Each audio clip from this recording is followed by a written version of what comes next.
वेळोवेळी मंत्री महोदयांना आमची मागणी आहे की सदरील नाही बोलू द्या त्यांना, बोलू द्या, बोला. सदरील ठिकाणी समृद्धी महामार्ग जात असताना मोठ्या प्रमाणावर आमच्याकडे कारखानदारी सुरू झालेली आहे. त्याच्या अंडरपाससाठी 7 मीटरची जागा सोडावी अशा प्रकारची आमची मागणी आहे, जेणेकरून ट्रॅक्टर्स असतील, ऊसाच्या ट्रॉली असतील, हार्वेस्टर असतील त्यातून जातील.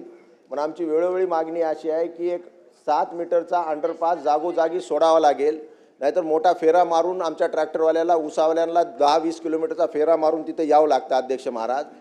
तर आपण हा 7 मीटरचा अंडरब्रिज सोडणार का जागोजागी, हा माझा एक प्रश्न आहे. दुसरा माझा प्रश्न असा अध्यक्ष महाराज, परभणीमध्ये जर काम चालू असताना मोठ्या प्रमाणावर भ्रष्टाचार झालेला, जिथं 2 मीटरचं खोलीकरण करण्याचं ग्रीन ट्रिब्युनलचं परमिशन असताना 6-6 मीटरचं खोलीकरण तिथं केलेलं आहे जिथं मुरुम काढण्यासाठी. आणि जवळपास हजारो एकर खोलीकरण झाल्यानंतर 2 मीटरच्या ऐवजी 6 मीटर खोदल्यानंतर कलेक्टरला दिव्य स्वप्न पडलं आणि कलेक्टरांनी सांगितलं की आता 2 मीटर नाही, 6 मीटर नाही, 2 मीटर वाचा. अध्यक्ष महाराज, फार महत्वाचा विषय हा. 6 मीटरच्या ऐवजी 2 मीटर वाचा अशा प्रकारचं कलेक्टरने एक पत्र काढलं आणि जेवढा काय भ्रष्टाचार होता त्या भ्रष्टाचारावर पांघरून घालण्याचं काम या निमित्तानं शासनानं केलेलं आहे. तर आपण याची संपूर्ण चौकशी करणार का, हा माझा दुसरा प्रश्न आहे.